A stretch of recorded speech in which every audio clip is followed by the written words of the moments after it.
Thank you so much for watching Eyelets वाला India and I pray to God for every student. जितने भी student अपनी तैयारी कर रहे हैं आईएलएस एग्ज़ाम की, मैं सबके लिए प्रे करता हूँ कि हर एक माँ बाप का बच्चा लाइफ में सक्सेस हो, उसके भी डिज़ायर बैंड स्कोर आएँ 6.5 7 बैंड स्कोर। देख सकते हो ये हमारा इंस्टाग्राम अकाउंट है, इसका लिंक आपको मिल जाएगा डिस्क्रिप्शन बॉक्स में एंड स्क्रीन रिकॉर्डिंग चल रही है। जितने भी एग्ज़ाम आज तक हुए हैं उसमें हमारी पीडीएफ से मटेरियल देखने को मिला है, like reading, writing, speaking and listening. उन सब का एक एक proof 2500 plus proof plus student के रिज़ल्ट आपको देखने को मिलेंगे मेरे इंस्टाग्राम अकाउंट के ऊपर। वहाँ पर जाकर चेक कर सकते हो आप एक एक स्क्रीनशॉट। एंड किसी को मटेरियल चाहिए तो आप मुझे व्हाट्सएप के ऊपर मैसेज कर सकते हो। हम ओनली 25 रीडिंग देते हैं, 22-25 स्पीकिंग देते हैं एंड 30 लिसनिंग टेस्ट देते हैं जो आपकी हेल्प करते हैं। और देख सकते हो स्क्रीन के ऊपर वही पीडीएफ से आया गया मटेरियल। और किसी को चाहिए तो अपना नेम बताकर, अपनी एग्ज़ाम डेट बताकर, अपनी लोकेशन बताकर, ये तीनों थिंग्स बताकर आप मुझे बाय कर सकते हो। ये एक पेड मटेरियल है। Called Mrs. Reynolds, being interviewed by a police officer about an incident she saw the previous evening. First, you have some time to look at questions 1 to 5.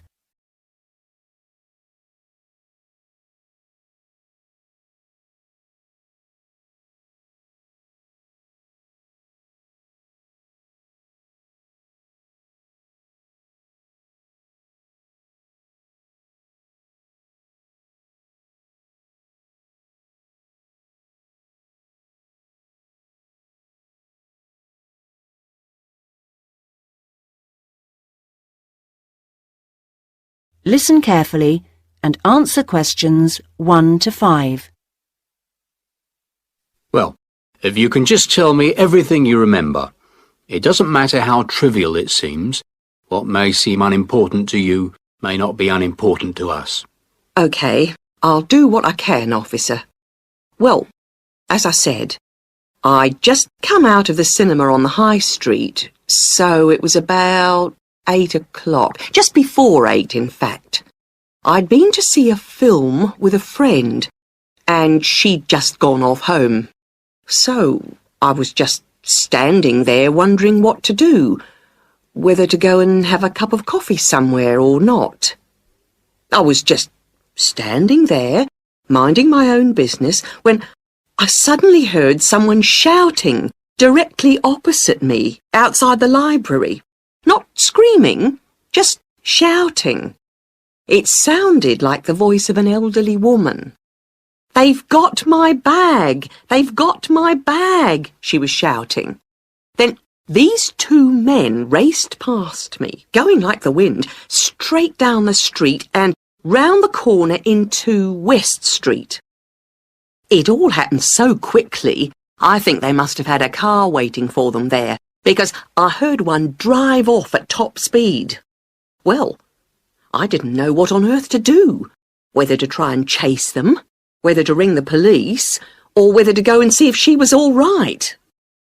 Another woman was running up behind me, so I shouted back at her to go and call the police. Anyway, when I got to the woman, she seemed to be all right, thank goodness. A bit shaken, but OK. I think I was much more upset than she was. But all in all, she was pretty calm. I don't think I would have been, but apparently it had happened to her once before, so maybe that's why. You know, I've got a friend who refuses to go out alone anywhere after 6 o'clock now. What's this town coming to? Before you hear the rest of the conversation, you have some time to look at questions 6 to 10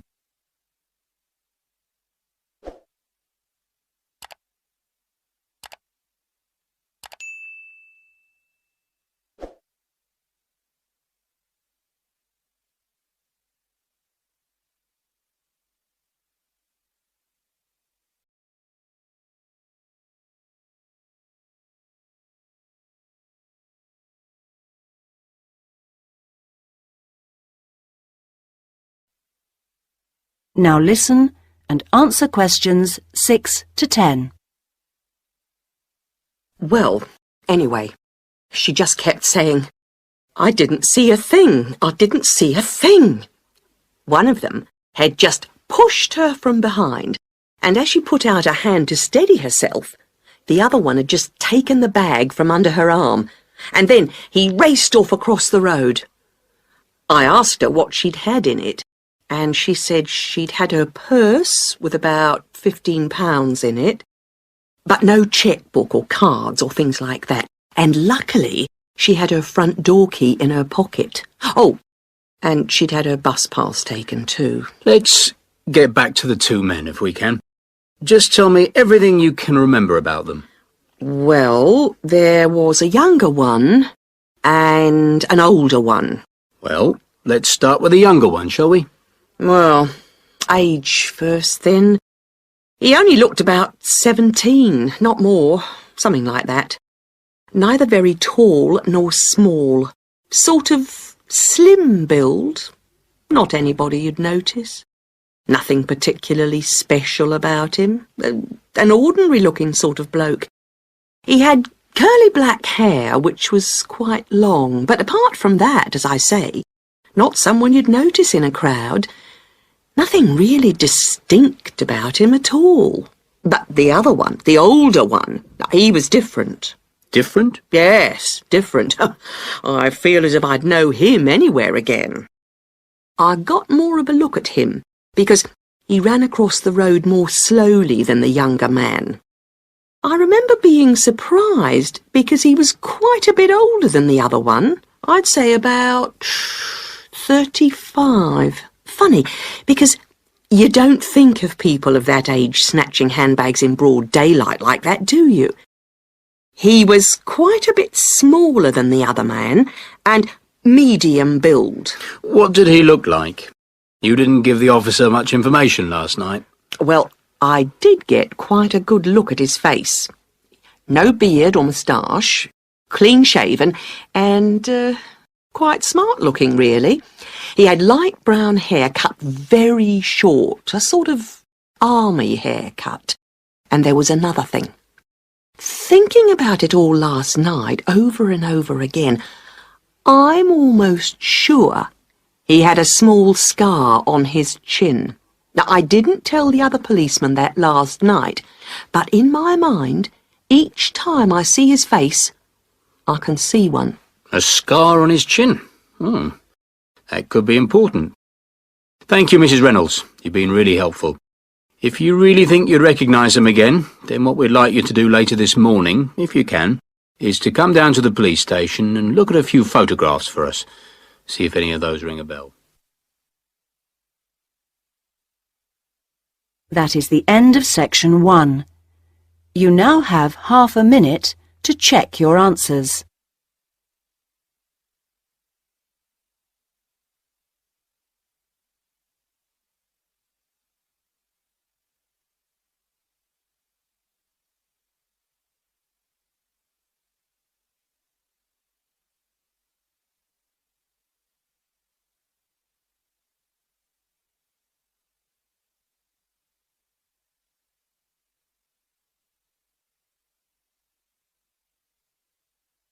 Now turn to section 2. Section 2. You will hear a recorded message giving information about an English hotel. First, you have some time to look at questions 11 to 15.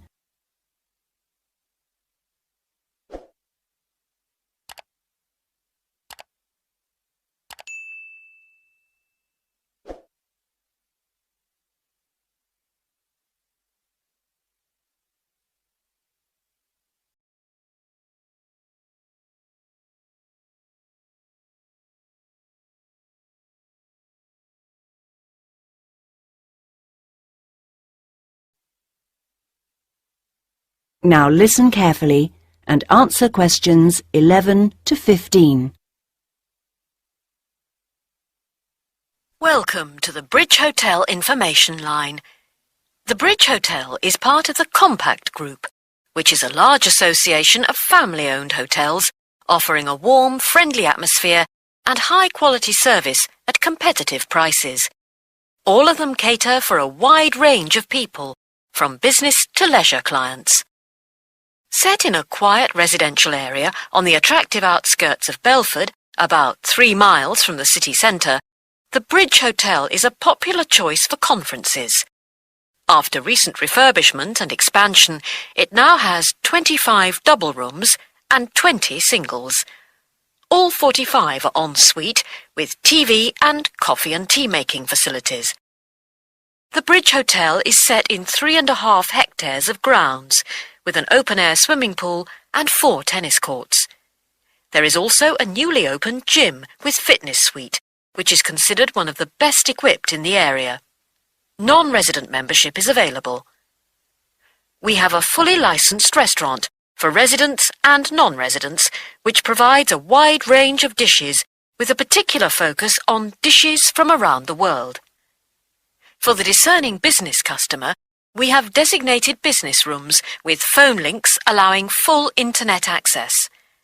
Our conference facilities cater for up to 200 delegates, and we are able to offer transport to guests to and from Birmingham Airport at a small extra cost. Before you hear the rest of the message, you have some time to look at questions 16 to 20.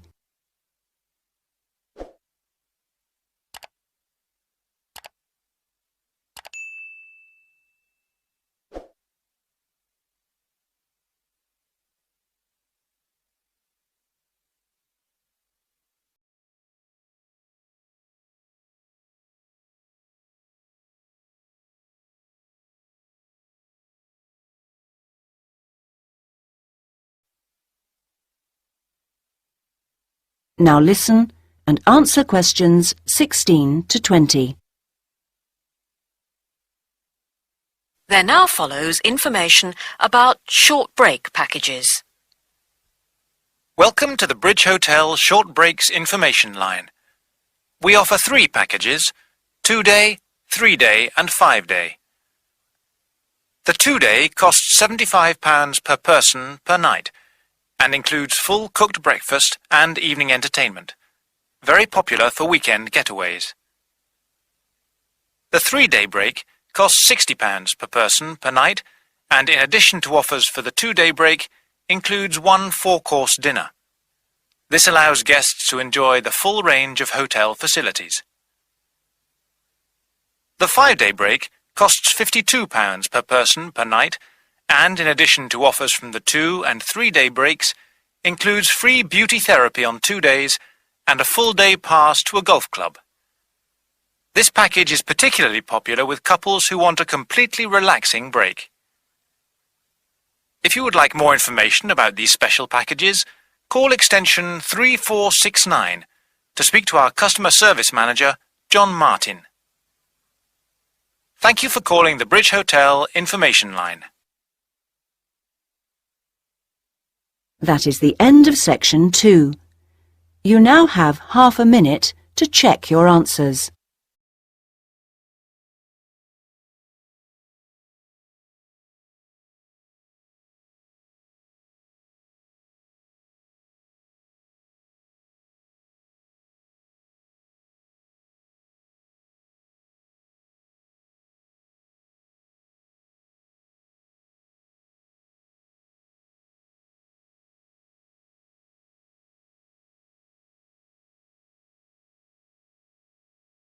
Now turn to section 3. Section 3. You will hear 3 students talking about their study programs. First, you have some time to look at questions 21 to 23.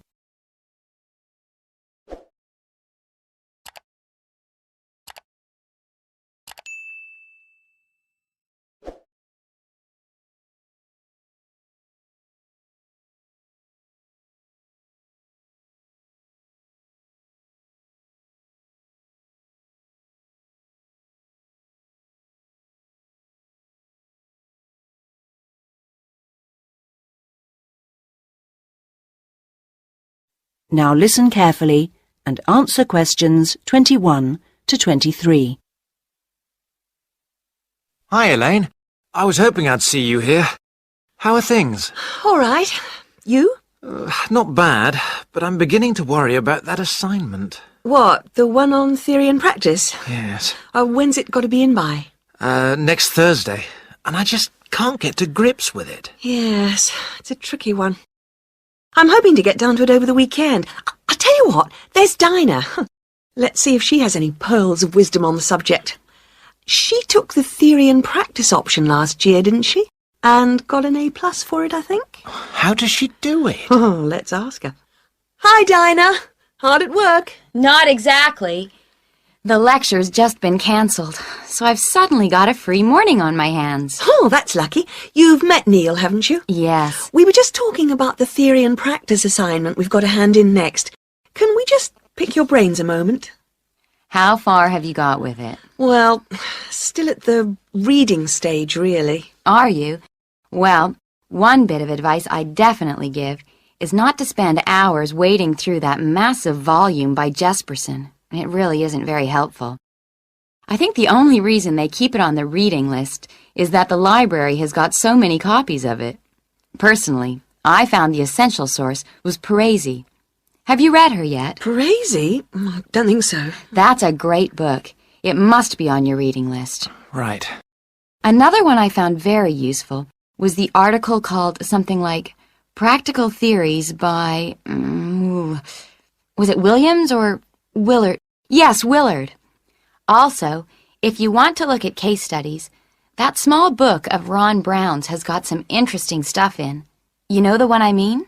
Ron Brown. Yes, I looked for it in the library, but it was out on loan. Before you hear the rest of the conversation, you have some time to look at questions 24 to 30.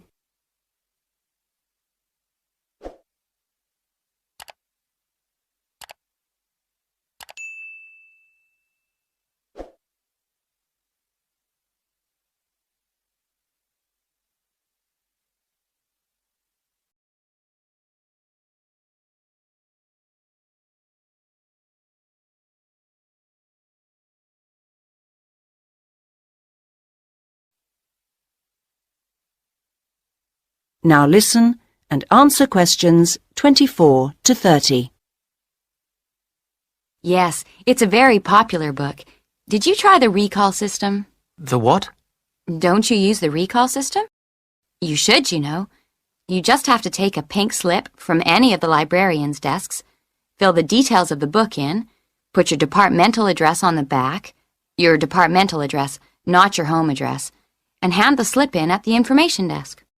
Then, check the mail in your department twice a day, say at 10 in the morning and 3 in the afternoon, for a slip telling you the book is ready to collect. Last week, I recalled a book at lunchtime and got the slip telling me it was ready just 4 hours later. That was exceptional. It usually takes about 3 days. I didn't know you could do that. Is it expensive? No. There's a nominal charge, 25 pence a book, I think. It's well worth it if you're preparing for an assignment. Are you going to be working together on it? I'm not sure. I would if I were you. You get so much more out of the assignment that way. But surely the tutors would notice that our essays were the same. No. I'm certainly not suggesting you should actually write the thing together. I'm talking about when you first start on a big assignment. I think it's a good idea to find 2 or 3 others on the course who live near you and divide up the reading load between you. Then you can meet up again a few days later and take it in turns to summarize your reading for each other. At the next stage, we go round the group explaining our essay plans, which makes it easier for individuals then to go off and write the first draft of their essay on their own.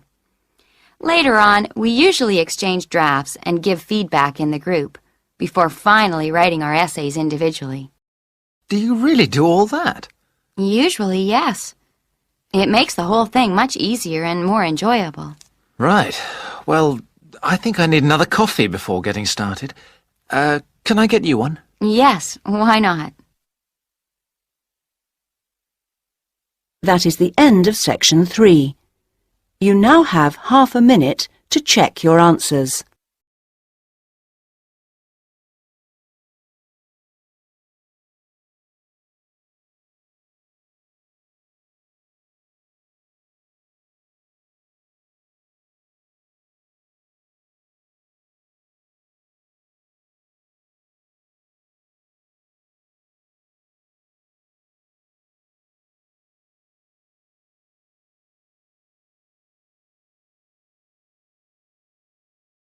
Now turn to section 4. Section 4. You will hear a talk by a university lecturer in Australia on a type of bird called a peregrine falcon. First, you have some time to look at questions 31 to 40.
Now listen carefully and answer questions 31 to 40.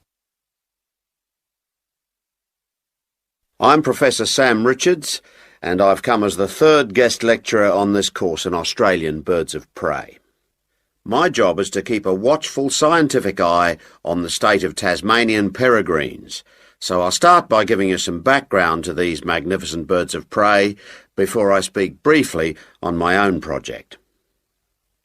Peregrine falcons are found on all continents with the exception of Antarctica, so don't go looking for them at the South Pole.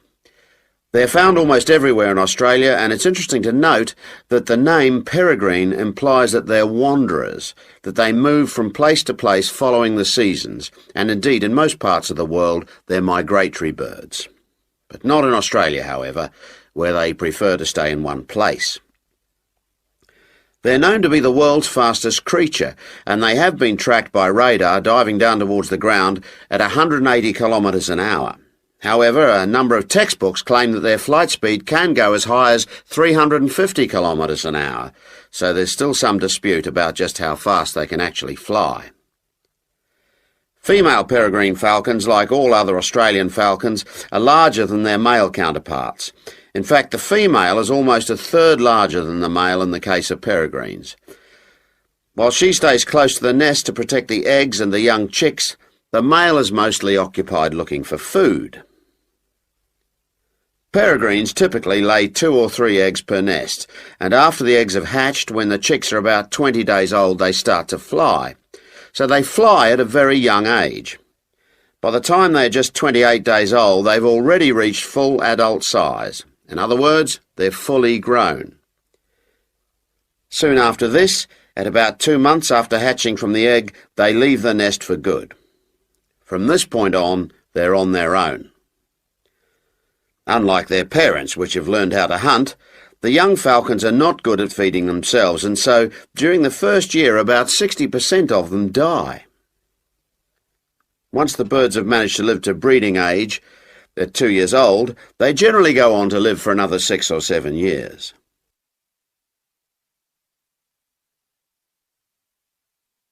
When we come across nests with young chicks, the first thing we do is catch the chicks before they're able to fly. We have to catch them at an early age. We then attach identification rings to their legs. These rings are made of colour-coded aluminium, and they allow us to identify the birds through binoculars later in their lives. Thirdly, because we need to know how many males and how many female chicks are being born, we note the sex of the chicks. Noting the sex of the birds is a vital part of our research, as I will discuss later. The next thing to do is to take a blood sample from the chicks.